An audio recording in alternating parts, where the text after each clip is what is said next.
Saya lihat masih banyak kita ini yang seperti biasa-biasa saja. Saya jengkelnya di situ.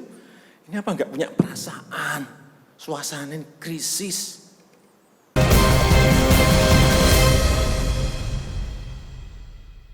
Ya teman-teman semuanya, tentunya mungkin teman-teman sudah ada yang tahu tentang marahnya Presiden Jokowi saat rapat Kabinet Paripurna tanggal 18 Juni yang lalu.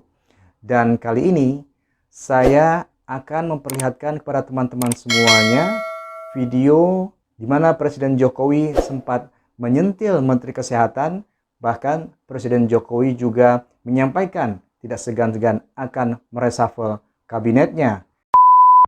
Bapak Ibu sekalian yang saya hormati,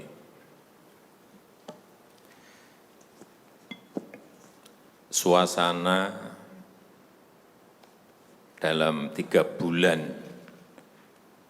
ke belakang ini dan ke depan, mestinya yang ada adalah suasana krisis.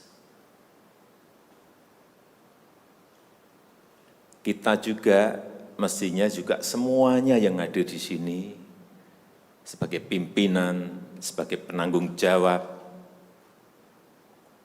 kita yang berada di sini ini bertanggung jawab kepada 260 juta penduduk Indonesia. Ini tolong digarisbawahi. Dan perasaan itu tolong sama, kita sama. Ada sense of crisis yang sama. Hati-hati. OECD terakhir sehari 2 hari yang lalu menyampaikan bahwa growth, pertumbuhan ekonomi dunia terkontraksi 6, bisa sampai ke 7,6%. 6 sampai 7,6% minusnya. Bank Dunia menyampaikan bisa minus 5%. Perasaan ini harus sama. Kita harus ngerti ini. Jangan biasa-biasa saja. Jangan linier. Jangan menganggap ini norma. Bahaya sekali kita. Saya melihat masih banyak kita yang menganggap ini normal. Nah, kalau saya lihat Bapak, Ibu, dan saudara-saudara masih ada yang melihat ini sebagai sebuah masih normal, berbahaya sekali. Kerja masih biasa-biasa saja. Ini kerjanya memang harus ekstra luar biasa, extraordinary.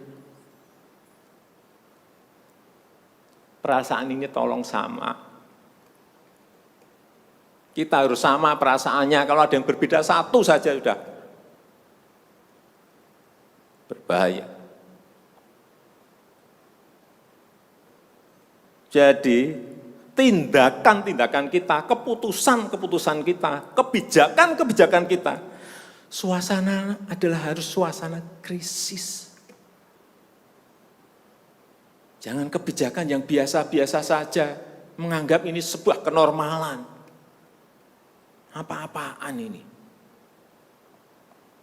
Mestinya suasana itu ada semuanya. Jangan memakai hal-hal yang standar pada suasana krisis. Manajemen krisis sudah berbeda semuanya mestinya. Kalau perlu kebijakan perpu, ya perpu saya keluarkan. Kalau perlu perpres saya keluarkan. Kalau saudara-saudara punya peraturan Menteri Keuangan, keluarkan untuk menangani negara, tanggung jawab kita kepada 267 juta rakyat kita.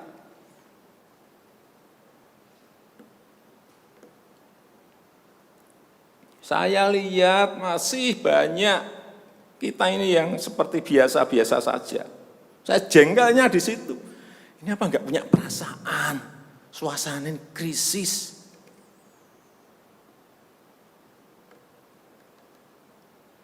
Yang kedua, saya peringatkan belanja-belanja di kementerian. Saya lihat laporan masih biasa-biasa saja.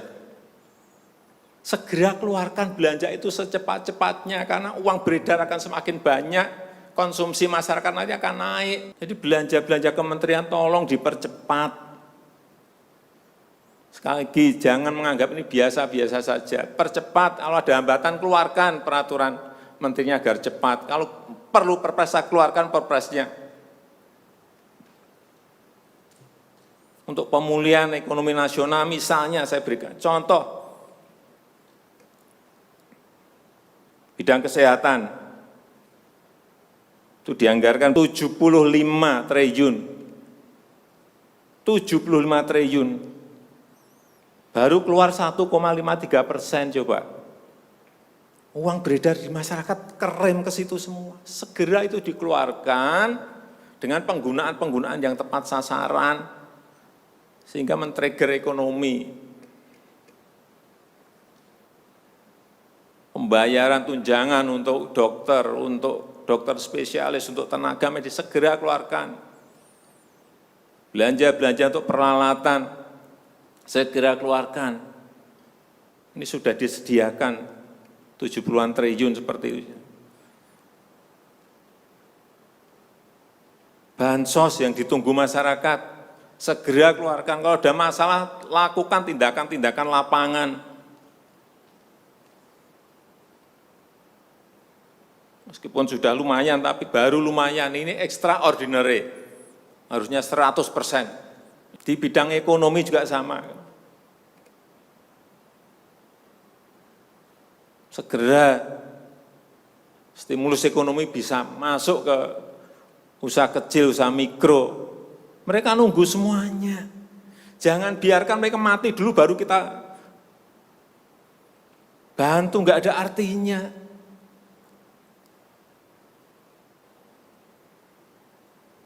Berbahaya sekali kalau perasaan kita seperti nggak ada apa-apa, berbahaya sekali. Usaha mikro, usaha kecil, usaha menengah, usaha gede, perbankan, semuanya yang berkaitan dengan ekonomi manufaktur, industri, terutama yang padat karya, beri prioritas pada mereka supaya enggak ada PHK. Jangan sudah PHK gede-gedean, duit rupiah pun belum masuk ke stimulus ekonomi kita. Hanya gara-gara urusan peraturan. Ini extraordinary. Saya harus ngomong apa adanya, enggak ada progres. Yang signifikan enggak ada.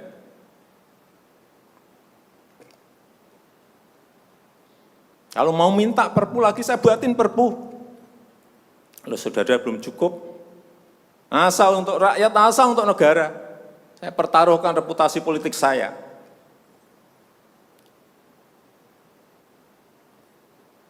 Sekali lagi tolong ini betul-betul dirasakan kita semuanya. Jangan sampai ada hal yang justru mengganggu. Sekali lagi, langkah-langkah extraordinary ini betul-betul harus kita lakukan. Dan saya membuka yang namanya langkah, entah langkah-langkah politik, entah langkah-langkah kepemerintahan akan saya buka. Langkah apapun yang extraordinary akan saya lakukan. Untuk 267 juta rakyat kita, untuk negara. Bisa aja membubarkan lembaga, bisa aja reshuffle, udah kepikiran kemana-mana saya. Entah buat perpu yang lebih penting lagi, kalau memang diperlukan, karena memang suasana ini harus ada. Kalau suasana ini tidak, Bapak Ibu tidak merasakan itu, sudah. Artinya tindakan-tindakan yang extraordinary keras akan saya lakukan. Saya rasa itu yang bisa saya sampaikan pada kesempatan yang baik ini. Saya betul-betul minta pada Bapak Ibu dan saudara-saudara sekalian mengerti, memahami apa yang tadi saya sampaikan. Kerja keras dalam suasana seperti ini sangat diperlukan.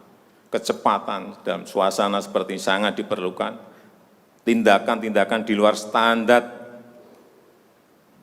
saat ini sangat diperlukan dalam manajemen krisis. Kalau sekali lagi, kalau payung hukum masih diperlukan, saya akan siapkan.